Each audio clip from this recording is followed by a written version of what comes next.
kasih Yang Berhormat Jorais. Seterusnya Yang Berhormat Sepang.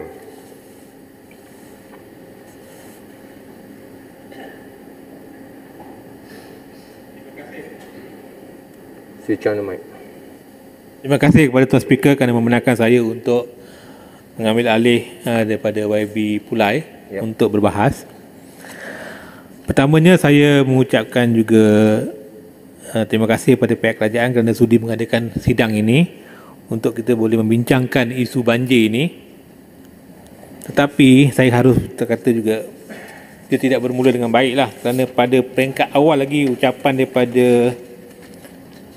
Yang Amat Berhormat Perdana Menteri, saya lihat tidak bermula dengan satu yang baik, kerana lebih kepada seperti orang kata blame game.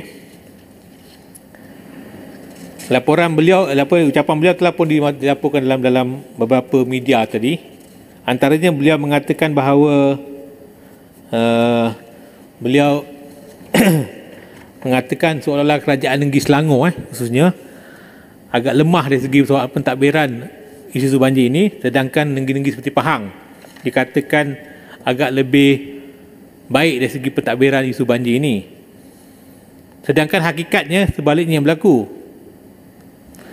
Saya rasa kita kena bersikap jujur dan bersikap adil dari segi kita menilai kerja-kerja, soal-soal kerja membantu mangsa-mangsa banjir ini. Tuan Speaker,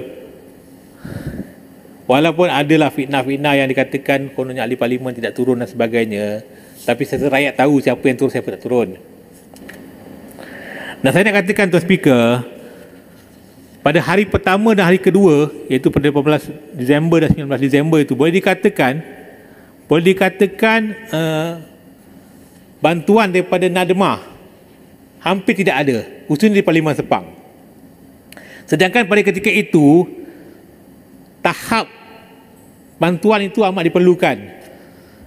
Kerana ketika itu keadaan begitu gawat sekali, hujan begitu lebat tidak berhenti, dan paras air naik begitu tinggi sekali.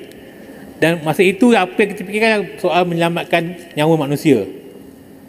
Dan apabila kita dapati NADMA tidak turun, tidak memberikan bantuan, ia mengakibatkan alat-alat prasarana untuk membantu mangsa banjir hampir dikatakan, walaupun saya kata ada tapi tidak begitu memuaskan, hingga kita terpaksa, kata orang tu, terpaksa memikirkan bagaimana untuk kita bantu. Sepang? Ya. Sikit Sepang. Siapa? Kuala Selangor. Sila siapa? Terima kasih Sepang sebab saya. Untuk Seri Yang Bertua, NADMA mentarifkan tahap pengurusan bencana pada 3. Tahap 1, peringkat daerah, tahap 2, peringkat negeri, dan tahap 3, peringkat pusat persekutuan.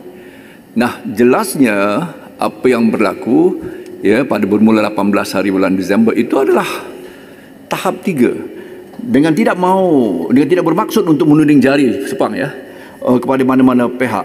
Nyata bahawa sementara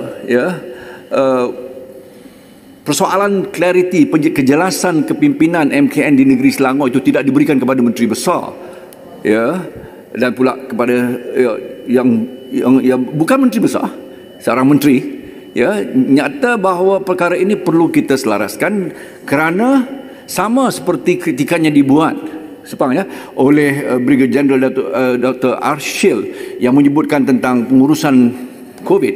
Persoalan koordinasi, persoalan pengurusan tindakan, arahan dan sebagainya itu berlaku ketika pengurusan banjir ini juga, di mana ATM contohnya terpaksa turun memberi bantuan tanpa apa-apa kelulusan dan green light daripada NADMA.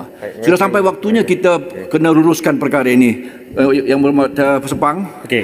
Saya rasa saya minta supaya ucapan daripada YB Kuala Selangor itu dimasukkan sebagai sebagian ucapan saya. Baik. Tuan Speaker, sebelum saya tamatkan ini, saya ingin mengatakan bahawa proses pemberian bantuan juga perlu dikaji semula. Apa yang berlaku, Tuan Speaker, pihak NADMA memang mengatakan bahawa akan memberi bantuan, tetapi tidak ada taklimat langsung kepada ketua kampung. Dan ketua kampung lah nak kena beritahu pada mangsa-mangsa ini. Dan memang ada diberi, pihak Nadma ada menyediakan hotline, seperti kata hotline tuan speaker, hanya hot je, berita tu hot, tapi lain tak ada.